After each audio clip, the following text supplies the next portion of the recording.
எம்மாடி எவ்வளோ பெரிய பள்ளம். ரோட்ல பள்ளம் இருந்தா பரவாயில்ல, பள்ளமே ரோடா இருந்தா எப்படிரா?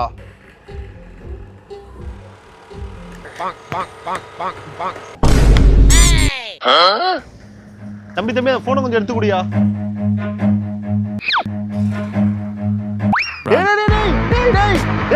போன்ரா டேய். ஐயோ டேய், எவன்டா போன் எடுத்துட்டு வர்றது? ஐயோ வண்டி இருந்தானே ஒருத்தர் எடுத்துட்டு வரானே. டேய் டேய் டேய் மட்டமாமே டேய் ஸ்கூட்டிடா டேய். ஐயோ எவன் வேற தெரியலையே. போன் எடுக்கலாம்னு போனா வண்டி வேற இருந்தானே ஒருத்தர் எடுத்துட்டு போயிட்டான். ஐயோ யாரு கேக்குது? தம்பி தம்பி தம்பி என்னண்ணா என்னாச்சு? தம்பி இந்த ரோட்ல வந்துட்டு இருந்தியா, பெரிய பள்ளையா, வண்டியை விட்டேன், போனு கீழே விழுந்துச்சு.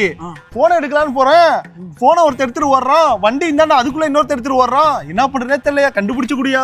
என்னயா ஊருக்கு புதுசா? ஏன்டா சிரிக்கிற? ஊருக்கு புதுசா இருந்தா பழசா இருந்தானே, என் போனை காணாண்டா.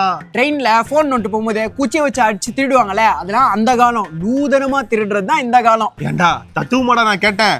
என் போனை காணாண்டா, இஎம்ஐல வாங்கினதுடா. எனக்கு வந்து கண்டுபிடிச்சு குடியா, எனக்கு எவனு தெரியாதுடா. அது அவ்வளவுதான், டைம் முடிஞ்சது. வா.